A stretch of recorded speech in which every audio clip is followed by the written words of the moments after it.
Shalom semuanya. Berikan senyum yang termanis buat kanan kirinya, meskipun kosong nggak apa-apa ya.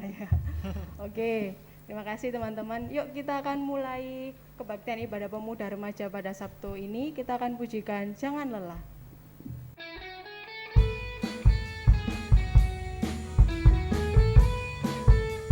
Semuanya boleh bertepuk tangan.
Bekerja di ladangnya Tuhan, amin.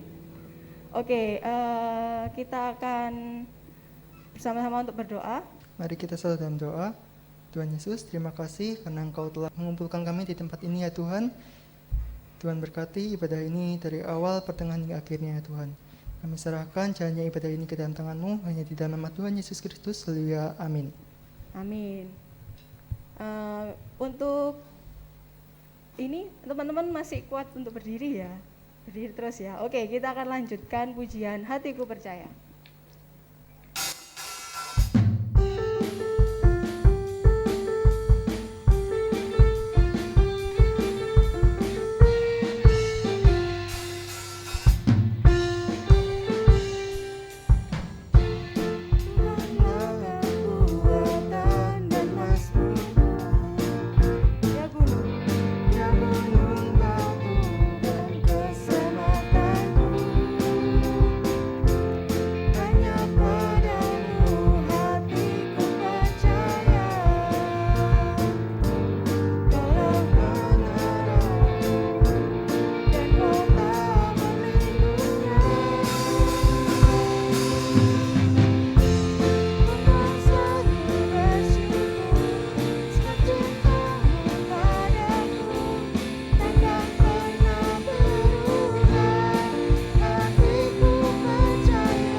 kembali? Oke, kita akan persiapkan hati kita untuk mendengarkan firman Tuhan. Kita akan pujikan satu-satunya yang kuandalkan.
bersatu hati dalam doa.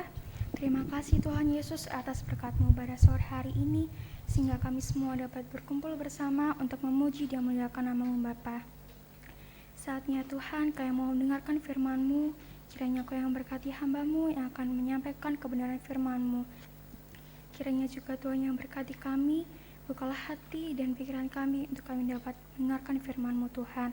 Kiranya firman-Mu pada sore hari ini dapat menjadi berkat untuk kami semua.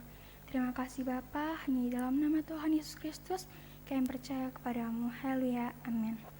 Teman-teman dipersilakan duduk kembali. Amin. Terima kasih untuk doanya dari Cindy. Ya, shalom teman-teman. Ini manggilnya teman-teman, adik-adik, kakak-kakak atau umum tante ini. Ya, bersyukur ya kita bisa kembali beribadah walaupun, saya izin lepas face shield. Kita bersyukur walaupun kondisinya masih belum memungkinkan untuk banyak, untuk lama, tapi kita masih bisa satu dalam Tuhan ya di tempat ini. Oke, bulan ini adalah bulan Oktober. Ada yang masih ingat tema besar bulan ini? Ya, oke, saya kasih clue ya, ini yang lagi populer. Ya, populer itu sudah nyangkut temanya sih. Yes. Oke, hits ya. Hidup tenang selamanya di rumah Bapak. Ya, oke, enggak ya. Kita enggak hidup tenang. Yang kita bahas bukan hidup tenang selamanya di rumah Bapak, tapi kita hidup tenang selamanya di dunia ini ya. Bisa minta tolong PPT-nya? Slide yang pertama. Langsung tekan F5 aja. Nah, yang tadi hits adalah tema besar. Ini tema kecilnya yang akan kita pelajari di minggu ini, di hari ini. Itu gambar apa? Ada yang bisa nebak? Kunci Inggris, berarti England Key. Terus?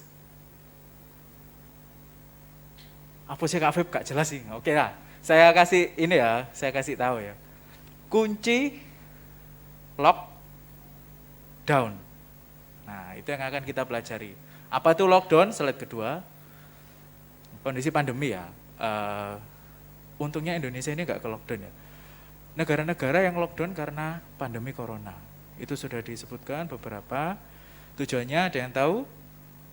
Kenapa kok banyak negara yang akhirnya di lockdown? Bisa lebih keras?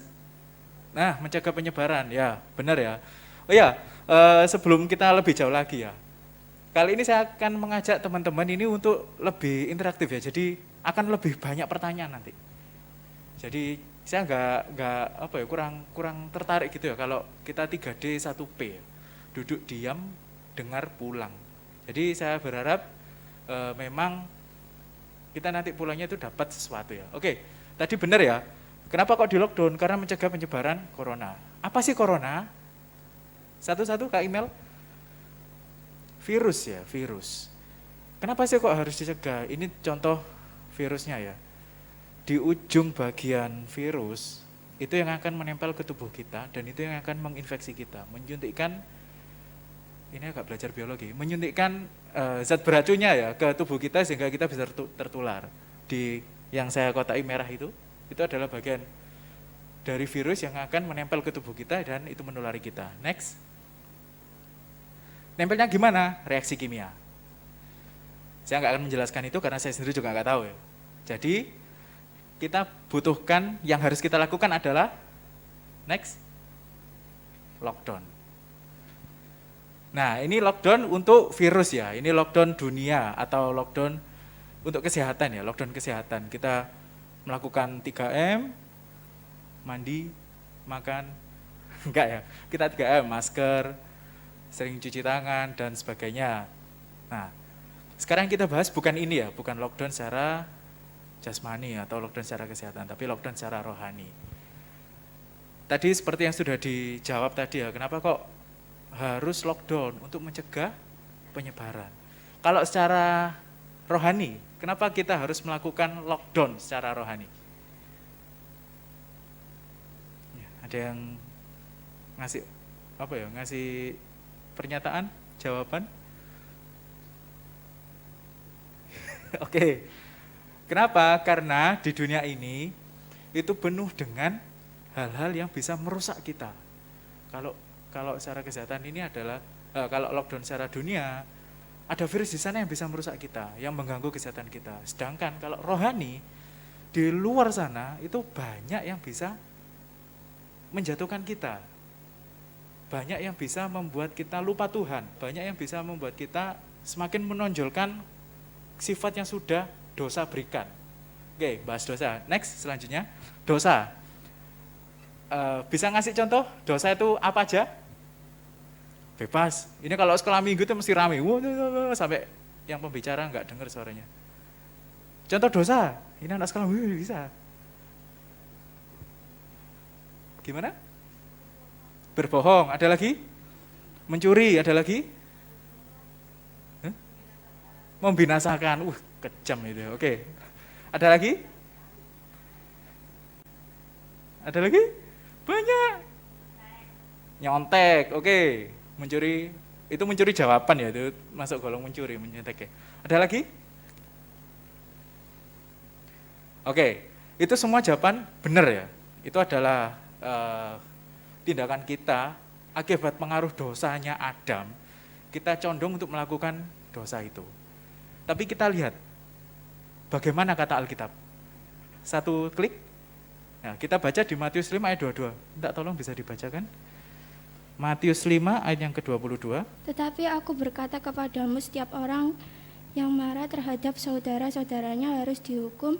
Siapa yang berkata kepada saudaranya kafir harus dihadapkan ke mahkamah agama, dan siapa yang berkata jahil harus diserahkan ke dalam neraka yang menyala-nyala. Amin. Ya, terima kasih. Jadi ini ya teman-teman ya, kalau kita tadi nyebut nyontek, nyuri, bohong, sombong, misalnya saya tambahin sendiri ya, itu termasuk dosa. Tuhan, ini Tuhan Yesus sendiri yang bilang ya, setiap orang yang marah, itu termasuk dosa. Setiap orang yang berkata kepada saudaranya kafir, termasuk dosa. Setiap orang yang berkata harus didarung ke mahkamah agama, dan siapa yang berkata jahil, harus diserahkan ke dalam api neraka. Wih, kok ini ya, kok standarnya tinggi banget ya? Nah, ini ada dua kata yang agak unik ya, kafir dan jahil. Minta tolong Kak Email, 2 klik.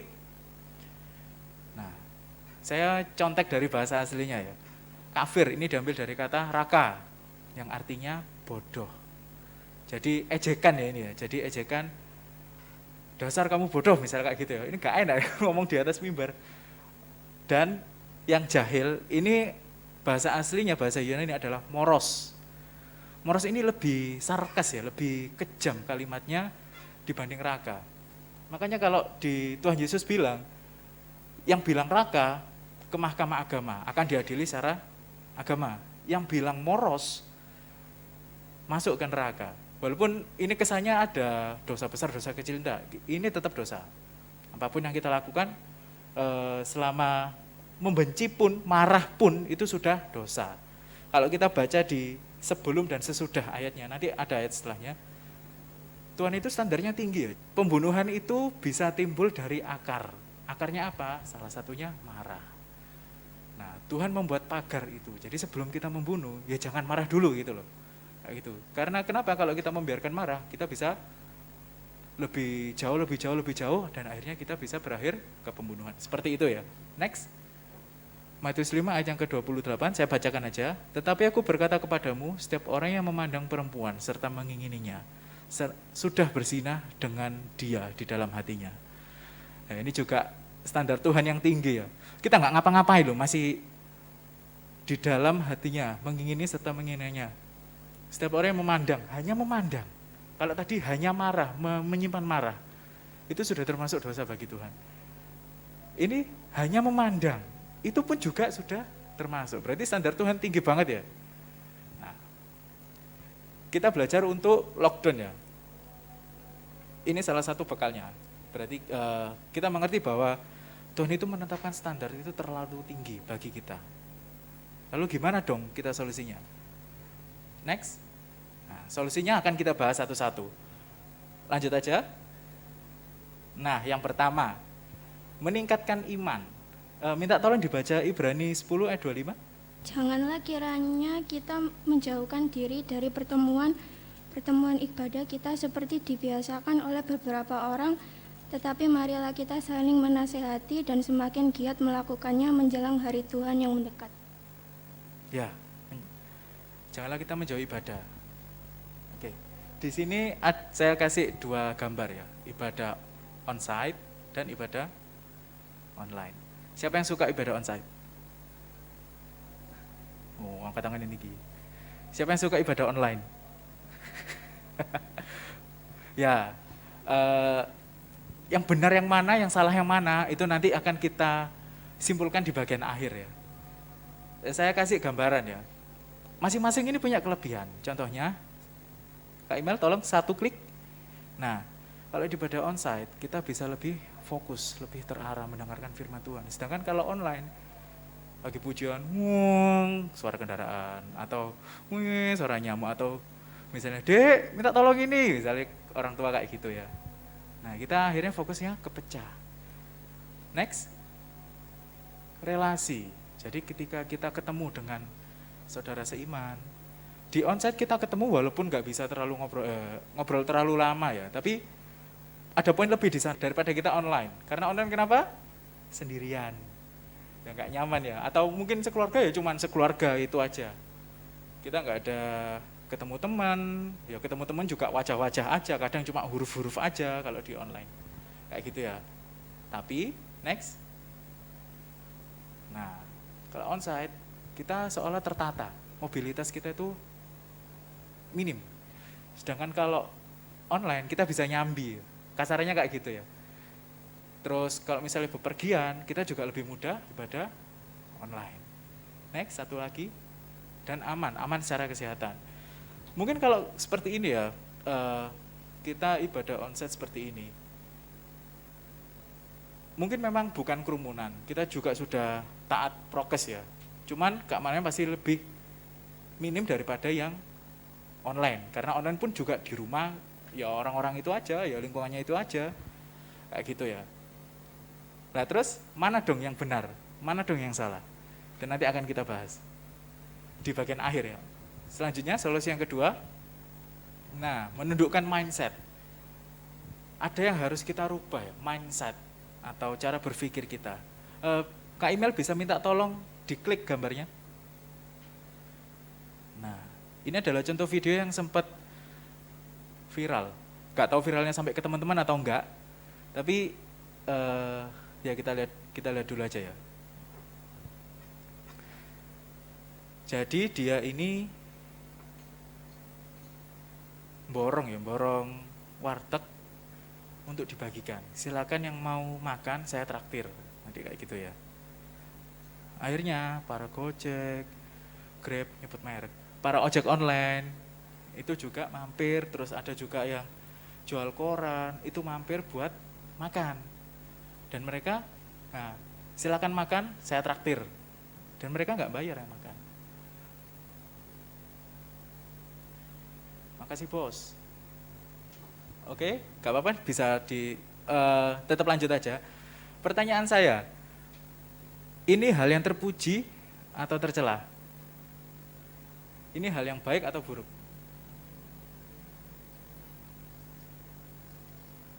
Halo teman-teman? Yang baik angkat tangan. Oke. Yang buruk angkat tangan. Oke, terima kasih Gestal. Ya, thanks for watching. Oke. Ya, vlog ya. Baik buruknya itu berdasarkan apa?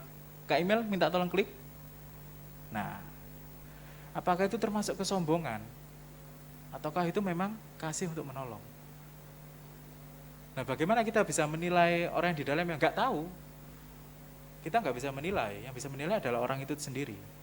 Nah, saya minta teman-teman untuk merefleksikan ya, apa yang kita update ya di, kalau sekarang mungkin hitsnya TikTok ya, TikTok atau status Instagram, WA, apa mana, Line, Friendster, Yahoo Messenger dan lain-lain ya. Apakah itu termasuk kesombongan? Apakah itu memang kasih? Itu kita sendiri yang bisa nilai. Jadi ini saya bawa teman-teman untuk masuk ke dunia bimbang ya. Jadi jangan-jangan aku salah, jangan-jangan aku bener kok, kayak gitu ya. Kalau kita bisa menilai orang tersebut itu baik atau benar, minta tolong Kak Email, satu klik. Nah, bagaimana kita di hadapan Tuhan? Apakah kita sepenuhnya pelayanan itu karena kesombongan, atau karena keegoan kita, atau karena bangga yang berlebihan ya, jadi hasilnya kesombongan, ataukah karena kita memang tulus, ataukah karena kita memang kasih, ataukah karena kita memang punya kerinduan. Kalau ini tadi saya kasih gambar penyembahan ya. Apakah kita benar-benar menyembah Tuhan itu dengan hati, ataukah karena lihat kiri kanan? Banyak pertanyaan ya. Nanti akan kita jawab di bagian akhir. Ya, kita baca di Roma 12 ayat 2, bisa minta tolong. Janganlah kamu menjadi serupa dengan dunia ini, tetapi berubahlah oleh pembaruan budimu sehingga kamu dapat membedakan manakah kehendak Allah, apa yang baik, yang berkenan kepada Allah dan yang sempurna. Nah, ini yang diminta Tuhan ya. Jangan kita menjadi serupa dengan dunia. Maksudnya itu, kalau dunia itu menyajikan hal yang instan atau hal yang hits, hal yang mudah, hal yang secara cepat tapi dampak besar di bagian akhir. Tadi juga disebutkan karena kita supaya kita bisa membedakan ya mana yang berkenan kepada Tuhan. Jadi Tuhan meminta kita untuk kita lebih berhikmat. Ketika kita mau upload sesuatu yang pastinya dilihat publik banyak, itu akan menjadi apa ya? Kalau memang itu positif, kita akan menuai berkat. Tapi kalau itu negatif, itu akan menjadi bumerang buat kita. Ya, oke, next. Yang ketiga, berani beda ya. Berani beda karena benar. Ini saya tambahi karena benar. Minta tolong satu klik lagi. Nah, apa sih yang dunia tawarkan? Apa sih yang dunia seolah mengintimidasi, mempengaruhi? Ini saya ngambil satu contoh ya yang paling sering kita alami, terutama di usia remaja pemuda, merokok. Apakah di Alkitab tertulis dilarang merokok? Enggak ada. Karena bisa jadi zaman itu belum dikenal rokok. Nah, apakah itu termasuk tindakan yang benar atau salah? Yang salah angkat tangan. Merokok adalah salah, angkat tangan. Merokok itu benar, asalkan misalnya ada alasan. Angkat tangan. Oke, semua setuju ya merokok itu salah ya. Next. Gimana kalau vape?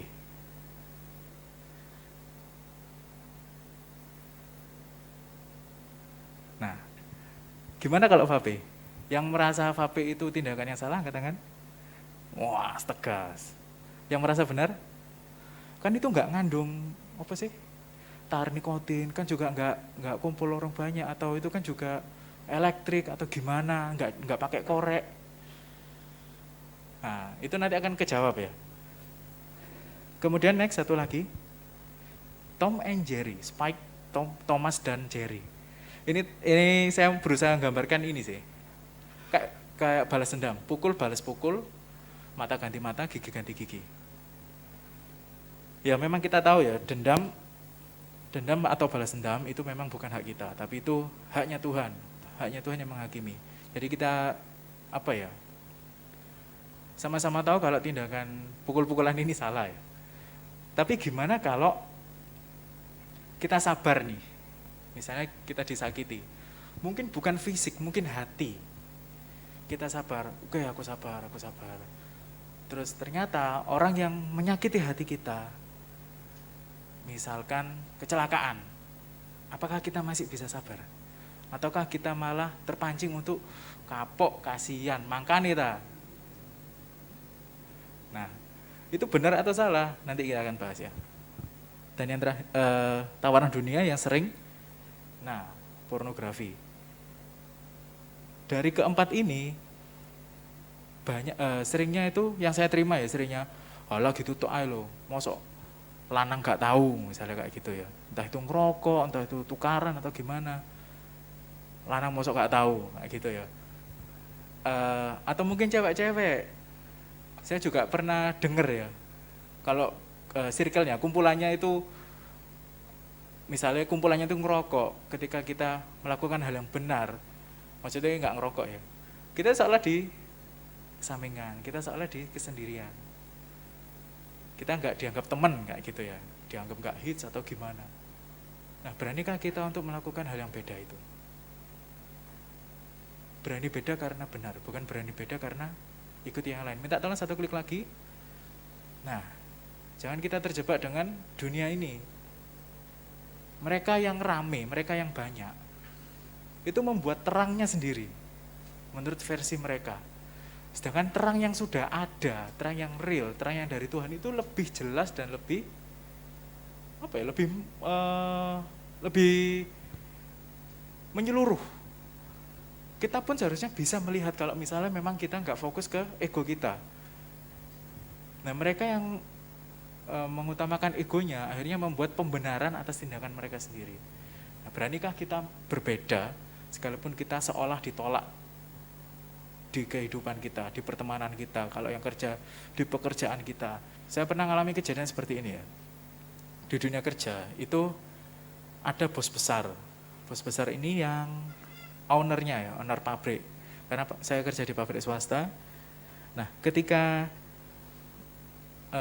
ownernya ini datang, pasti atasan itu juga kelayapan ya, bingung ya. Waduh, gimana jangan sampai kita terlihat jelek di mata mereka, jangan sampai kita mengasihkan yang seadanya buat mereka, kayak gitu ya. Terus akhirnya ketika kami presentasi ya, ternyata ada satu data itu yang gak cocok ya.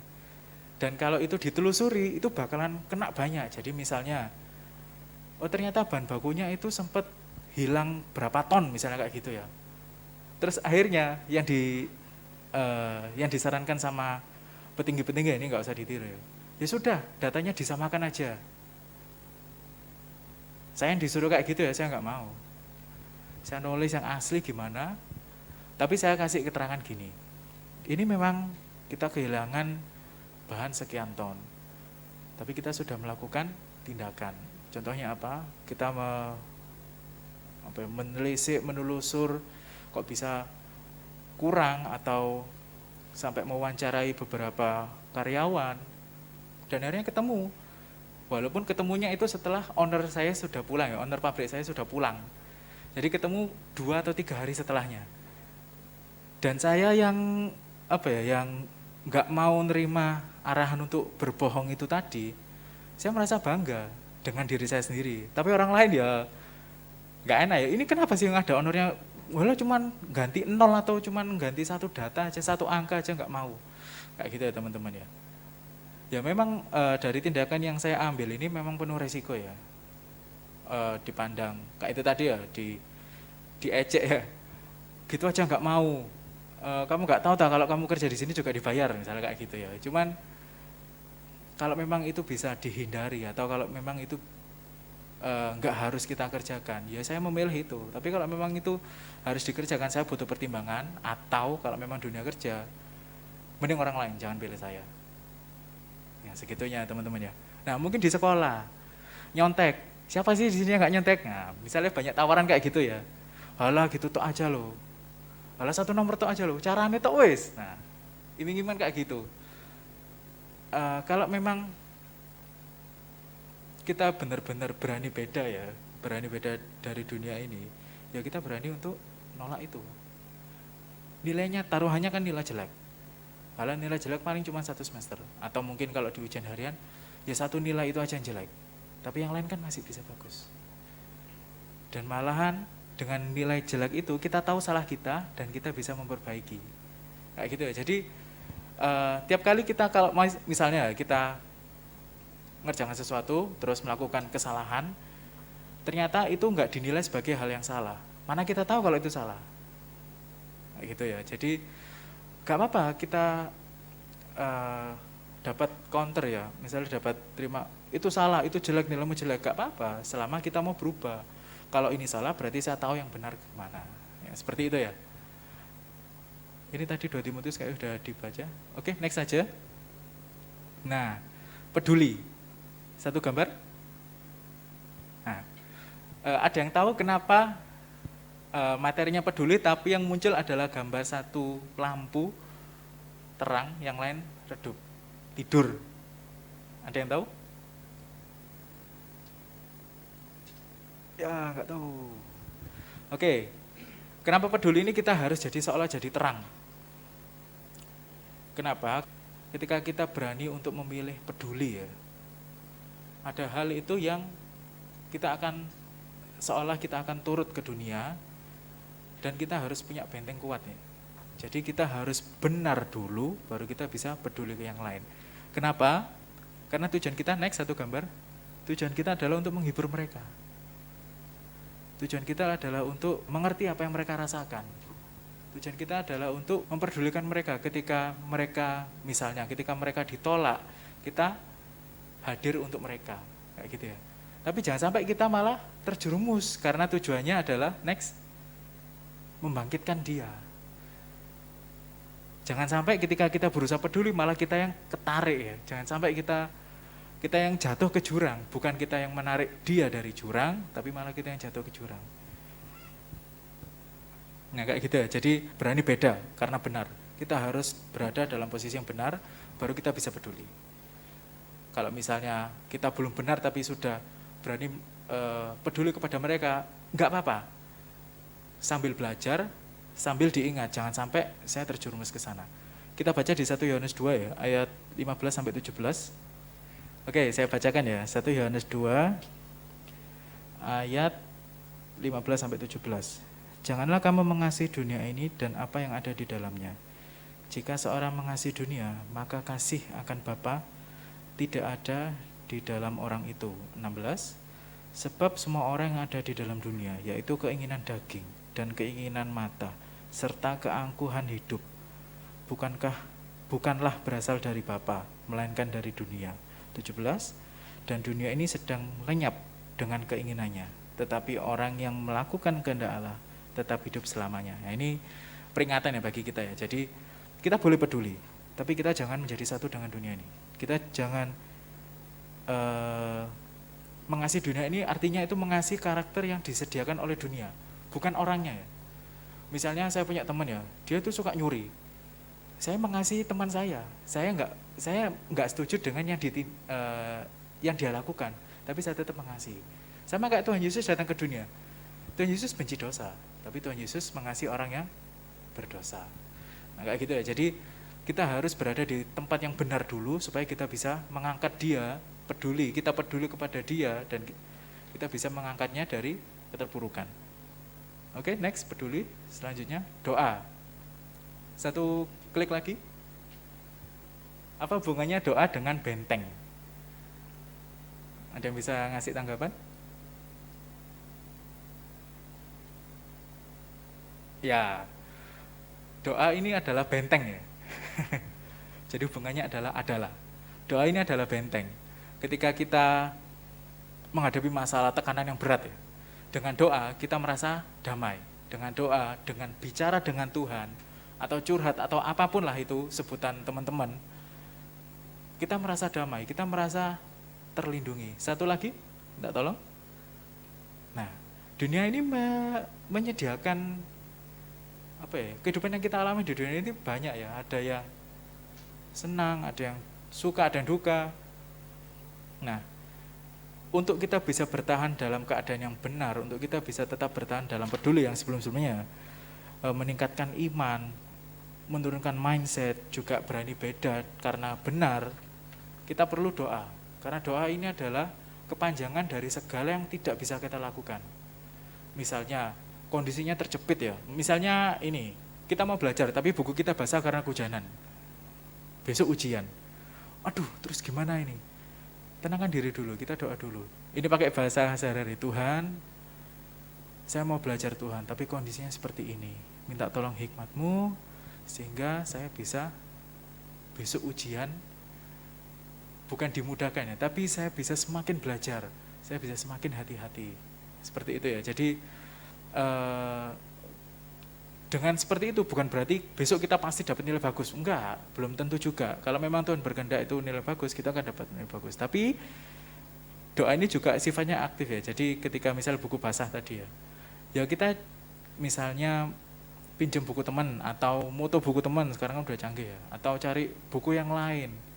It's okay, nggak apa-apa, kita tetap usaha, kita juga berdoa.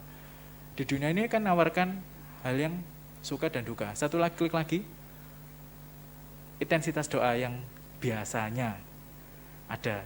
Jadi ketika kondisinya sangat susah, getol-getol banget doanya, atau kondisinya sangat senang, getol-getol banget doanya.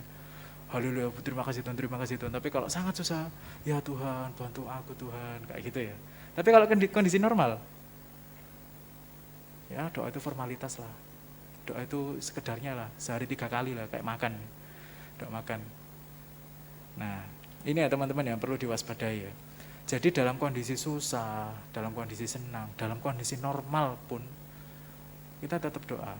Karena kalau bahasa orang dulu, doa adalah nafas orang beriman ya. Tapi kalau bagi saya, doa itu komunikasi kita dengan Sang Pencipta ya. Kalau kita nggak komunikasi sama Sang Pencipta, lah yang Sang Pencipta ini yang punya hidup kita kok, kita nggak kok jauh-jauhan. Enggak ya. Jadi ketika dunia ini kita merasakan suka duka, apapun yang terjadi kita tetap doa. Karena doa tadi yang saya ulangi tadi ya, karena doa itu merupakan kepanjangan tangan dari yang nggak bisa kita lakukan. Oke. Next, berani introspeksi ya. Next, kenapa kok nggak cuma ditulis introspeksi diri? Kenapa saya tulis berani? Karena nggak semua orang mau melakukan. Kenapa? Next lagi, satu lagi, ego, kesombongan. Ketika kita berusaha untuk melihat diri kita sendiri ya, kita berusaha melihat diri kita sendiri, ego kita ini seolah berontak. Ya ngapain sih lihat kekurangan kita, ngapain sih seolah melemahkan kita sendiri, ngapain menjerumuskan kita sendiri. Nah, kenapa saya tulis berani? Karena hanya orang yang berani melakukan introspeksi diri ini yang punya nilai lebih. Entah itu benar, entah itu salah, apapun yang kita lakukan, ketika kita berani mengintrospeksi diri, kita akan semakin bertumbuh, kita akan semakin belajar untuk yang benar itu gimana, yang berkenan di hadapan Tuhan itu seperti apa. Siapa lagi yang bisa mengingatkan diri kita sendiri kalau bukan kita sendiri? Mau orang lain, mau Tuhan. Belum tentu cara mereka benar dan belum tentu cara mereka yang kita suka. Ya siapa di sini yang mau diejek ya? Gak ada yang mau. Makanya sebelum kita menerima ejekan, kita introspeksi diri. Jangan sampai yang kita lakukan akhirnya itu berdampak ke orang lain juga membenci kita, misalnya seperti itu. Nah, jadi saya tulis berani introspeksi diri, kita mau untuk merendahkan hati di hadapan Tuhan. Apakah benar tindakanku Tuhan, apakah memang ini rencanamu Tuhan, kalaupun bukan, aku minta ampun, dan apa yang bisa saya lakukan untuk memperbaikinya. Dan saya janji saya tidak akan mengulangi, seperti itu ya. Oke. Tadi pertanyaan-pertanyaan yang nanggung-nanggung tadi akan kita jawab ya. Di slide terakhir. Ya, lockdown rohani. Satu lagi. Apakah kita tidak boleh melakukan kegiatan duniawi? Ada yang menjawab? Kegiatan duniawi itu apa sih? Sekolah, bekerja, main sama teman. Ada yang menjawab? Ataukah kita harus di gereja terus? Ayo teman-teman. Boleh. Oke, boleh. Yang boleh angkat tangan? Yang nggak boleh angkat tangan? Oke, boleh ya. Kenapa boleh? Jelimet ya. Oke, kenapa boleh ya? Karena kita hidup di dunia ya teman-teman ya. Kita nggak mungkin menghindari itu semua. Kita tetap beraktivitas di dunia ini. Tapi ada batasnya, misalnya nongkrong ya. Siapa yang nganggap nongkrong, entah itu di warung, entah itu di kafe, itu hal yang benar? Atau tidak salah lah? Oke, tidak salah. Hal yang salah? Oke, ada yang nganggap itu salah. Nah, saya suka ini, ada perbedaan pendapat. Kalau yang benar, alasannya? Bisa sharing banyak, bisa interaksi dengan teman-teman. Oke. Yang salah alasannya? Jaga diri, oke. Mungkin nggak mau ini ya, kayak ketularan gibah misalnya ya. Kayak gitu.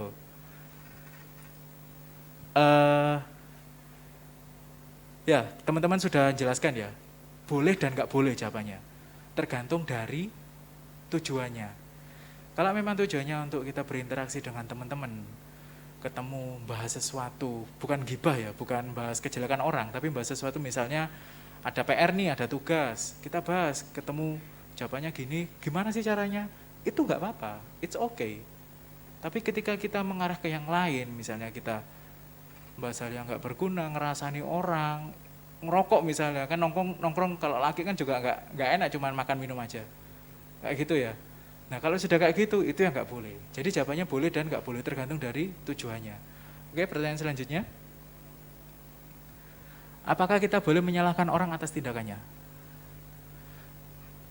Yang merasa boleh, angkat tangan. Oke, ada satu yang boleh. Yang nggak boleh? Semua ini. Yang nggak ngangkat tangan? Nggak tahu jawabannya. Oke. Kalau misal nggak boleh ya, lalu tugasnya hakim apa? Lalu tugasnya polisi apa?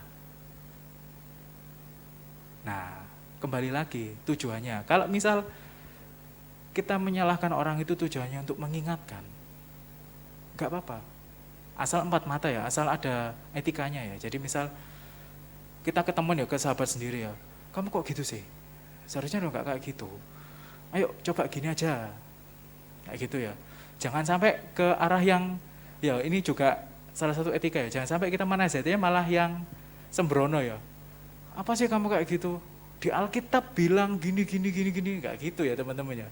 Teman-teman kita yang dinasihati kayak gitu pun juga, apa sih orang ini? Gak jelas, kayak gitu ya. Kita pakai cara kita, atau kita pakai hal lain yang lebih mendorong. Jadi ayo, gak boleh kayak gini terus, ayo kita pasti bisa melakukan hal yang lain, misalnya kayak gitu ya. Boleh dan tidak boleh, sama jawabannya. Enggak boleh ketika kita membahas hal itu dan tanpa solusi.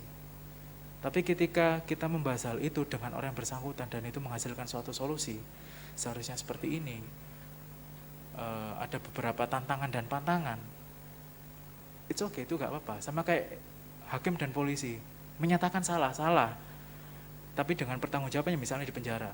Dan dia, supaya tidak mengulangi ya, nah itu solusi, salah satu solusi. Memang nggak harus seperti itu, tapi itu bisa jadi solusi. Kita baca di ayat terakhir ya. Ini nanti akan menjawab semua pertanyaan teman-teman ya. Apakah tindakan kita itu benar, apakah tindakan itu salah? Kita baca di 1 Korintus 6 ayat yang ke-12. Bisa minta tolong dibacakan? Segala sesuatu halal bagiku, tetapi bukan semuanya berguna. Segala sesuatu halal bagiku, tetapi aku tidak membiarkan diriku diperhamba oleh suatu apapun. Amin. Nah ini ya jawaban buat teman-teman ya. Ketika kita di dunia ini melakukan segala aktivitas, apakah itu benar, apakah itu salah, kembali lagi ke sini ya. Paulus sudah menjelaskan, kita itu boleh melakukan segala sesuatu. Apakah itu dibolehkan? Benar, bolehkan. Tapi apakah itu berguna? Itu yang perlu dipertanyakan. Terus tadi juga di kalimat yang kedua, ayat yang ke-12, segala sesuatu halal bagiku. Iya, halal. Karena kita sudah ditebus Tuhan, segala sesuatu yang kita lakukan halal. Halal ini bukan sekedar cuman makanan ya. Halal ini segala tindakan halal, tapi aku tidak membiarkan diriku diperhamba. Nah, ini kebijaksanaan dari Tuhan yang diberikan kepada Paulus sehingga Paulus bisa menasihati jemaat di Korintus dan lanjut ke kita ya. Kita baca di 1 Korintus ini. Kita diperbolehkan kok Tuhan melakukan segala sesuatu. Tapi apakah itu berguna?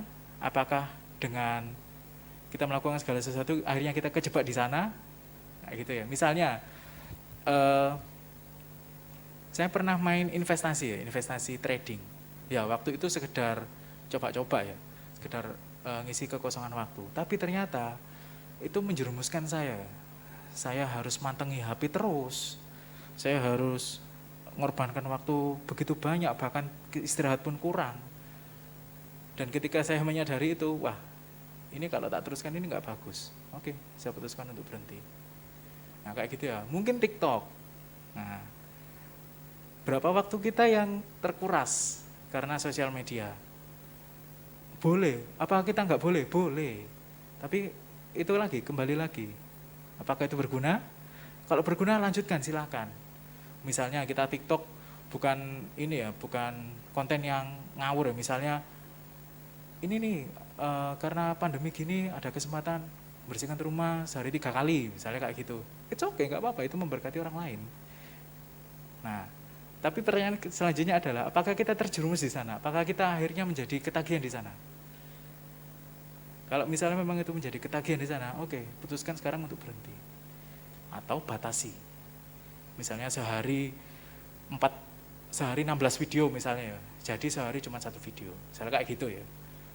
Itu adalah tindakan kita mau merendahkan hati, kita mau dituntun Tuhan untuk melakukan lockdown secara rohani. Bukan lockdown kesehatan saja, tapi kita juga bisa mencegah diri kita terhadap pengaruh yang menjerumuskan kita, mengarahkan kita ke dosa. Nah, seperti itu ya teman-teman ya. Jadi mari teman-teman untuk kehidupan selanjutnya, untuk kehidupan sehari-hari kita juga sudah banyak keringanan ya, karena corona juga semakin hari semakin menyusut, puji Tuhan. Dan ini adalah bekal kita untuk melakukan aktivitas kita kembali. Walaupun kita masih terbatas new normal, kebiasaan baru. Tapi dengan dasar ini, semua itu boleh kita lakukan, tapi apakah itu berguna? Kita bisa menimbang sendirilah, apakah itu memang harus kita lakukan atau tidak. Ya, seperti itu ya teman-teman ya. Ya, demikian yang bisa saya sampaikan. Saya ajak teman-teman bangkit berdiri, kita akan satu dalam doa. Ya, terima kasih, baca ayat. Kembali kami datang kepadamu Tuhan, terima kasih Kau telah memberkati kami Tuhan, kami boleh mendengarkan sedikit suara-Mu Tuhan, kami boleh menikmati, begitu kami boleh memahami Tuhan, begitu tingginya standar-Mu tentang dosa Tuhan. Tapi kami yakin dan percaya Tuhan, Engkau memberikan kuasa, Engkau berikan kemampuan, Engkau memberikan kebisaan Tuhan untuk kami bisa melakukan lockdown secara rohani Tuhan. Kami bisa mencegah aktivitas-aktivitas yang sekiranya menjerumuskan Tuhan. Kami pun diingatkan Tuhan bahwa segala sesuatu memang boleh kami lakukan Tuhan, tapi tidak segala sesuatu itu berkenan di hadapan-Mu Tuhan. Mari Tuhan Engkau tuntun kami Tuhan, berikan kami hikmat daripada-Mu Tuhan, sehingga semakin hari yang kami lakukan semakin berkenan kepada-Mu Tuhan, bukan yang sebaliknya Tuhan. Terima kasih Tuhan, ini kami Tuhan, kami mau untuk Engkau bentuk Tuhan. Ketika kami melakukan kesalahan itu di masa lampau Tuhan, kami tersadar Tuhan, ampuni kami Tuhan, kami mau belajar untuk berbeda Tuhan, kami mau belajar untuk melakukan hal yang lebih berkenan Tuhan, bukan yang lalu-lalu, bukan yang tidak berkenan di hadapan-Mu Tuhan, melainkan yang berkenan saja Tuhan. Mari Tuhan Kau juga bantu hati kami Tuhan, Kau juga bantu karakter kami Tuhan untuk bisa memilah, untuk bisa semakin memahami Tuhan bahwa dalam melakukan lockdown ini juga tidak mudah Tuhan, karena begitu banyak tantangan yang harus kami hadapi Tuhan, dan kami yakin dan percaya Engkau pasti menyertai kami Tuhan, dan segala yang Kau rencanakan selalu baik dan berhasil bagi kami semua Tuhan. Terima kasih Tuhan, kami akan melanjutkan ibadah kami, biarlah penyertaan-Mu tetap ada dalam kami hingga sampai akhirnya. Terima kasih Tuhan, hanya di dalam nama-Mu kami berdoa dan ucap syukur. Haleluya, amin. Saya serahkan ke Song Leader. Oke, selanjutnya kita akan doa penutup. Saya undang untuk teman-teman bangkit berdiri kembali. Mari kita sama-sama berdoa mengucap syukur untuk persekutuan kita di saat sore hari ini. Tuhan Yesus, terima kasih ya Tuhan, kembali setiap kami pemuda remaja-Mu di tempat ini Tuhan, kami mau mengucap syukur, kami mau berterima kasih. Kami percaya Tuhan bahwa saat sore hari ini Tuhan boleh hadir di tengah-tengah kami, bahkan Tuhan juga boleh melawat setiap kami saat ini ya Tuhan. Dan biarlah setiap apa yang sudah kami kerjakan semua boleh menjadi satu kesukaan bagi-Mu ya Tuhan. Bahkan puji-pujian yang sudah kami naikkan, kami yakin, kami percaya semua boleh naik dan layak hanya di hadapan-Mu saja ya Tuhan. Bahkan di tengah-tengah ibadah kami saat sore hari ini, kembali Tuhan, setiap kami boleh menerima berkat kebenaran firman-Mu yang saat sore hari ini juga sudah disampaikan oleh hamba-Mu ya Tuhan. Biarlah melalui firman yang kami dengar, hidup kami boleh semakin bertumbuh Tuhan, hidup kami boleh semakin dewasa di dalam mengikuti Engkau, dan terlebih Tuhan, di dalam setiap masa muda remaja kami, Tuhan boleh terus campur tangan, Tuhan boleh terus membimbing kami, sehingga setiap kami boleh menjadi anak-anak-Mu yang tangguh ya Tuhan. Bahkan masa depan kami boleh terus ada dalam tangan penyertaan-Mu saja ya Tuhan. Kami juga berdoa buat hamba-Mu yang saat sore hari ini boleh Tuhan utus atas kami untuk menyampaikan berkat kebenaran firman-Mu. Biarlah Tuhan jamah, Tuhan pimpin, bahkan di dalam masa depan hamba-Mu ini Tuhan juga boleh terus campur tangan ya Tuhan, sehingga apa yang dikerjakan semua adalah untuk hormat dan kemuliaan nama-Mu saja, dan setiap pelayanan dikerjakan biarlah boleh menjadi berkat bagi setiap kami ya Tuhan. Kami juga berdoa buat setiap rekan-rekan kami yang saat sore hari ini juga sudah terlibat dalam pelayanan di ibadah pemuda remaja ini ya Tuhan. Biarlah hari lepas hari, waktu demi waktu Tuhan juga boleh semakin tambahkan talenta Tuhan atas setiap mereka, sehingga mereka boleh lebih lagi mempersembahkan segenap kehidupannya hanya untuk kebesaran nama-Mu saja ya Tuhan. Tuhan Yesus, sebentar kami akan mengakhiri ibadah kami saat sore hari ini. Biarlah Tuhan sendiri yang menyempurnakan ibadah kami, dan terlebih di jam-jam ibadah selanjutnya kami percaya Tuhan juga akan menghimpunkan kami ya Tuhan, sehingga kami semua boleh terus menerima berkat yang hanya daripada-Mu saja. Saudara-saudaraku yang terkasih, marilah saat sore hari ini kita pulang menerima berkat dari Allah Bapa di surga, cinta kasih dari Tuhan Yesus Kristus, serta persekutuan Roh Kudus menyertai kita semua mulai saat sore hari ini sampai Maranatha, Tuhan membawa kita ke surganya yang mulia. Bersama kita pujikan Bapa, terima kasih. Bapa, terima kasih. Bapa, terima kasih. Bapa di dalam surga, syukur, terima kasih.